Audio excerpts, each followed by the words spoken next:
So I think I'll actually start fitting this to the car now.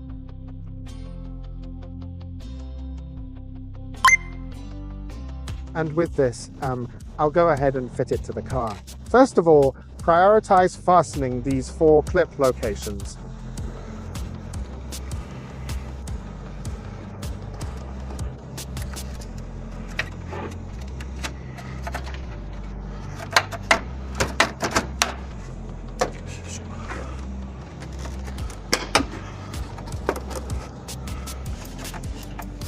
And once the clips are put in once, it really isn't going to fall off that easily. So, well, from here on, you should be perfectly fine to just take your time and work slowly.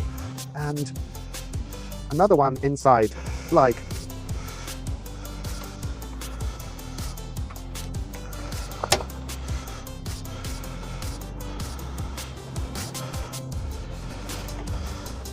Fasten it.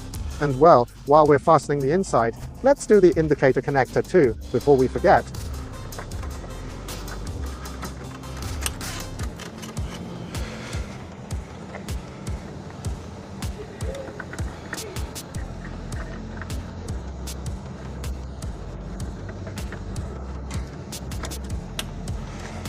Well, if we fasten the indicator connector first too, we probably won't forget it.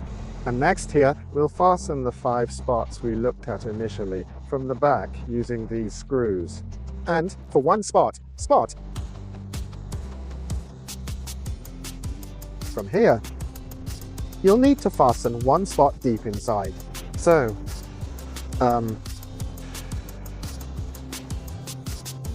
this a bit of a silver colored part should be visible.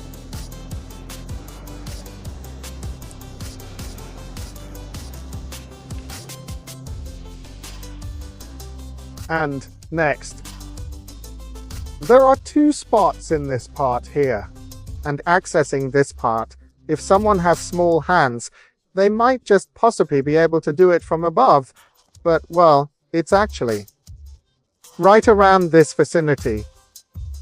Here, if it's a bit too difficult from above, cover. On the back, I've actually taken the clips off this for now, but there are quite a lot of clips holding it. So just peel the cover back a little. I'm not sure if the camera can quite capture it, but there are 2 spots inside here. You can probably see something like a silver color in there, but this, so. I'll just go from this side and just fasten it once for now. Like this, you should be able to spot 2 silver colored items. Can you see those 2 spots around here? They are fastened. Well, like this, from the back. Well, I know it takes a bit of effort to remove the clips, but on the contrary, rather than doing it from above, even if it feels like a detour, taking this off, accessing from here, and well, fastening the 2 spots will be quicker, I think. And in practice, I think it's showing footage of one side being tightened right now, but once you've put the screws on one side and lightly tightened them, next, put the screws on the opposite side and tighten them lightly. And then, while checking the overall balance, if you do the final tightening, the gaps in the grille and such will become quite even. And, well, the reason we do it like this is with FRP, during the manufacturing process, a slight distortion, well, not enough to have a major impact, but it inevitably gets a tiny bit distorted in places. So if you tighten one side really hard, just this side might end up lifting up or something like that.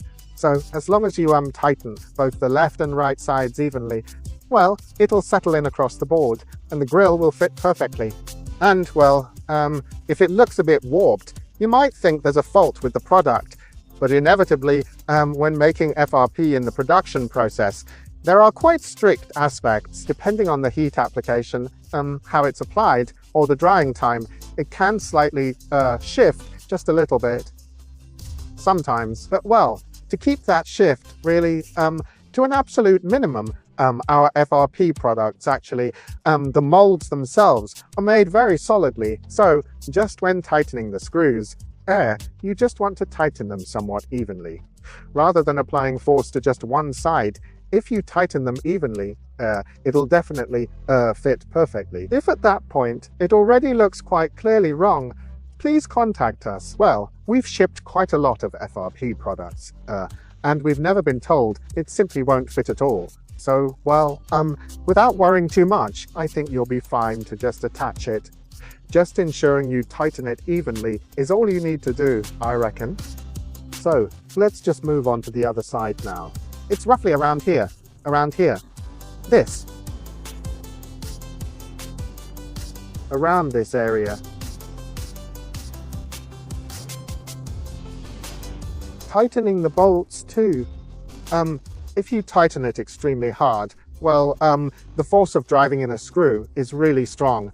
So, the FRP can end up cracking. Therefore, really, tightening it just until you feel a little resistance in your hand is perfectly sufficient. And now, well, the feeling is a bit tricky to convey, but it's tightened quite firmly now. And if you tighten it more, you'll hear the FRP cracking. Once that happens, you must absolutely stop.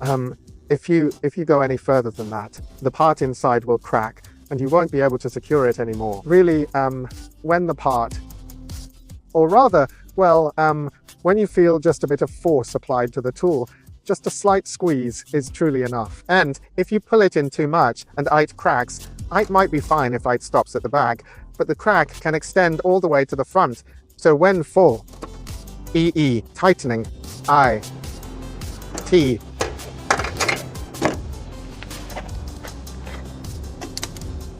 And, well, once the screws are tightened, you just need to clip all the covers back into place, and the screw tightening on this side is finished.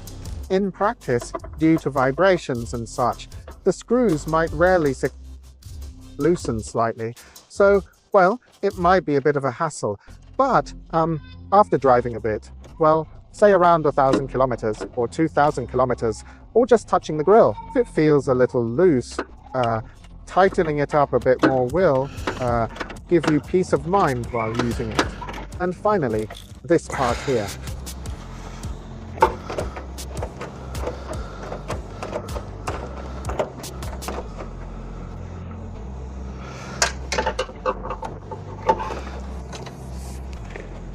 And with this, the installation of the grille itself is effectively finished. And for the vintage models, a reflector attaches here.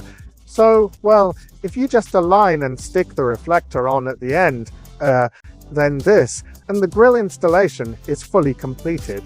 Then just check the indicator wiring at key points from below, and finally check the lights and such. And wrapping up the grille there would be perfectly fine. And if it's ABS, there's no need to screw it from the inside. So, as long as you remove the genuine grille, put the clips back, and put the indicators back, and after that, you just align the clips from the front and snap them in, I think you can easily replace it. If you like, you could use this video as a reference, and perhaps try installing it yourself. iSoup. Pose. Well, at the shop too. If any customers think it's still a bit too difficult, we do offer grille installation services, so please don't hesitate to ask. So, just at the end here, ma'am, I think I'll unveil the grille. Fitted in a slightly brighter spot. So, this time, I introduced the process from removing the genuine grille to installing the FRP grille. Well, FRP is a bit specific here and there, maybe a bit difficult, like removing the cover, or, well, securing screws from the back. And since there are parts like that, well, for someone who isn't quite used to it, it might be a bit of a struggle. Well, if you like, in the case of FRP or similar, if you just let us know at Beyond, we can do the installation too. And the grille we installed this time is our company's vintage grille. I guess the second generation? A face grille that pays homage to the JA22. Well, it's a grille that I think reproduces that aspect quite faithfully. And this time, this is actually painted in 2 colors. I'm not sure if it comes across well in the video, but if you like, the car is parked at the shop. So, if you're interested, please tell the staff. We can show it to you. We used quite particular colors to paint it. So, well, if it could serve as a reference for you customers yourselves, I think that would be fine. And now that the top part is looking sharp like this, next, I think we'll move on to installing the lower bumper. And for the bumper to install, here, well, Liberté, here, Rave, or the short bumper. I'm torn on which one to put on. And, well, using this car, I suppose, I think I'll film some videos of installing various parts.